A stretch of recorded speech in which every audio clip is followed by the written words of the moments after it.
Hi, my name's Ed. Welcome to Ed Explains English, life in the UK.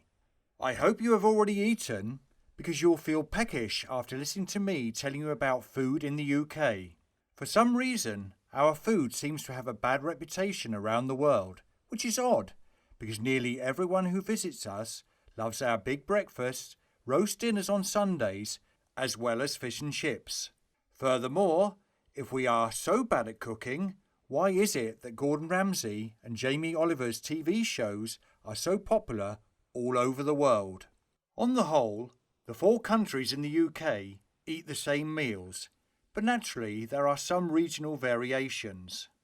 Let's start with Scotland. I suppose the most famous dish of the Highlands has to be haggis. It is made of, among other ingredients, sheep intestines. But don't let that put you off. It can be eaten with neeps and tatties, which are the slang words for turnips and potatoes. The Scots also have a breakfast equivalent to the English one, but they often add black pudding and sometimes haggis too. Naturally, a porridge breakfast made of oatmeal would be the healthier choice. Just so I have something else sweet on the list, shortbread is a delicious biscuit to eat with tea or coffee.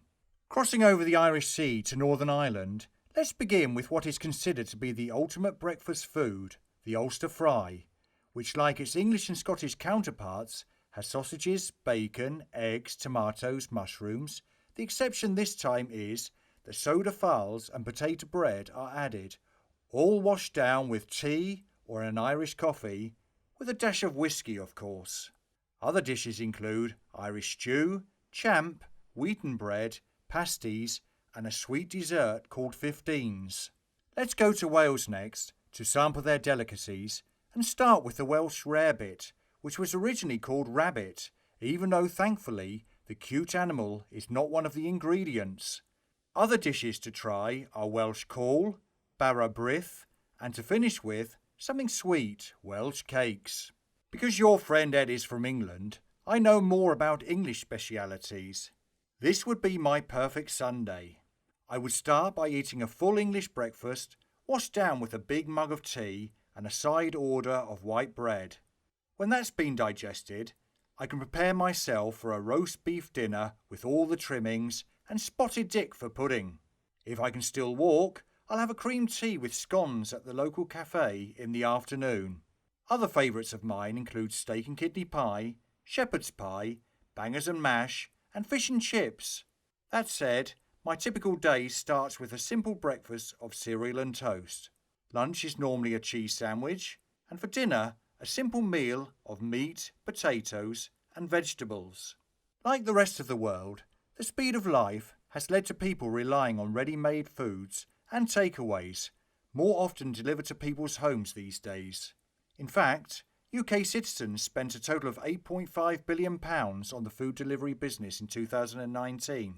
Even though the amount spent on going to restaurants was over double at just under £19 billion, the market suffered its fastest decline in 7 years. Whether we eat out or in, we tend to embrace food from other countries. In fact, chicken tikka masala is reported to be the most popular dish ordered in restaurants. As well as Indian cuisine, Chinese, Italian, American, Mexican, Spanish, Greek, Thai, and Indonesian are also popular choices. In 2005, the then France President Jacques Chirac famously joked about the English that one cannot trust someone whose cuisine is so bad. So I hope that you can believe me that everything I've told you is true. Despite the insult, we often use the French bon appétit before eating. Other than that, a simple enjoy your meal is acceptable. Anyway, it's tea time, so I've got to go. Please like, comment and share this video with your friends, as well as subscribing. Thanks for watching. Cheerio for now.